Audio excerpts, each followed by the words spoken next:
د ښایستونو د صحرا وریځې دا یو مصرعه ده د ښاغلي محمد ایاز غزل صاحب د هایکو د غیر مطبوعه مجموعې نوم دی. اوس په پخوا شایع شو خو نایاب پکې ګوتې ګوتې وویلې. بهرحال په پښتو شاعرۍ کې د سینریو ابتدا غزل صاحب کړې ده. سینریو دی چې غیر سنجیده خیالات نی خو انداز یې ډېر لایټ وي، ډېر تفریحي وي.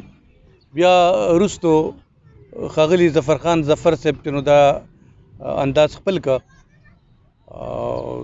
بعضې د دې په هایکوګانو کې تحریف هم کړی دی. نو ماته یادېږي ویلی غر کې شه مچی د کلي، زه یې په داسې ځای چیچلی یم چې د شرمه ګرولی نه شم. بهرحال د دې مختلف ډایمنشنز دي، خو د دې عملي مظاهره موږ په اسلامي کالج کې لیدلې وه چې کم از کم نیمه ګنټه د خلکو داد نه ختمېده، اوس هم سمندر و د خلکو. غزل صاحب تاسو ته چې موږ خواست کوو چې یو څو هایکوګانې هم ووایې او که غزل د سره یې نو هغه تاسو الله دې نایاب صاحب او وزار صاحب جناب ستاسو په اجازت سره زه خو د ژوند په هر لمحه په هر قدم او په هر موړ تاسو ته دعاګانې کوم چې الله دې تاسو سلامت لري او ستاسو دعاګانې قبلېږي هم غزل او صاحب خدای دې قبولې کړي. رب العالمین په در کې څه کمی نشته. بېشکه یو دوه هایکوګانې وړاندې کوم نایاب صاحب. ارشاد د زړه دنیا مې تباه کېږي ګله،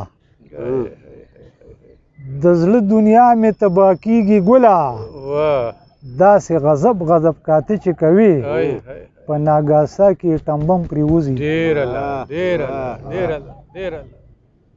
نن یو بوډا د جومات خوله کې جړل، لکه دروازه مراد دی هزار صاحب. نن یو بوډا د جومات خوله کې جړل، ویل یې دا ورځ به مې هم لیدله چا ځواني مرګ رانه سپلی پټې کړې. ګوره اوس غلا خو زموږ قومي شعار دی که نه. نن یو ماشوم د مور په غېږ کې جړل، دې المیې ته ګوره. نن یو ماشوم د مور په غېږ کې جړل، مور ورته ویل بچي هزار شمه خو پی په بازار کې درکولی نه شم. لکه د ډبي پی مې نشو ورکولی، بوتل یې نشو ورکولی. غزل درته وړاندې کوم صاحب، ښه په خندا او په خوشحالۍ الله دې سلامت لره جي. زه د رومان نه عبارت یم مه ګرموه. ګوره څه نه چې سبا وی چې ما مه ګرموه، ما مه ګرموه. زه د رومان نه عبارت یم ما مه ګرموه، یو سلسله د محبت یم ما مه ګرموه. او په هر لاره مې توهین د محبت شوی دی، په هر لاره مې توهین د محبت شوی دی. نن که لباس کې د وحشت یم ما مه ګرموه. بس الله دې خیر کوي ورځم پې. غزل صاحب د انتظار په خوند پوهېږم ماشوم نه یم، د انتظار په خوند پوهېږم ماشوم نه یم. که دایره کې د حیرت یم ما مه ګرموه. او حسن چې هر انداز کې راشي زړه پرې وبیلمه. حسن چې هر انداز کې راشي زړه پرې وبیلمه. یاره مین د نزاکت یم ما مه ګرموه. هزار صاحب الله دې هزار صاحب سلامت لري. او نایاب صاحب زما قصور په دې کې څه دی چې رښتیا وایم، زما قصور په دې کې څه دی چې رښتیا وایم. اخلاقي قدر دی چې تا رښتیا وایې. زه آینه د صداقت یم ما مه ګرموه.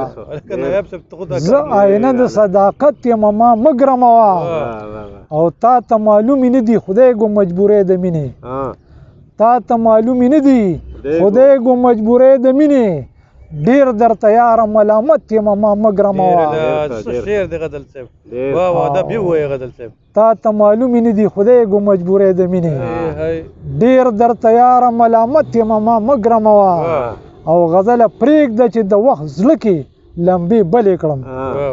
غزل پرېږده چې د وخت زړه کې لمبې بلې کړم واه د یار د سترګو شرارت یمه ما مه ګرموه غزل صاحب ډېره لا او زه د رومان نه عبارت یمه ما مه ګرموه یو سلسله د محبت یمه ما مه ګرموه والسلام ډېره مننه الله هم خوشحاله لره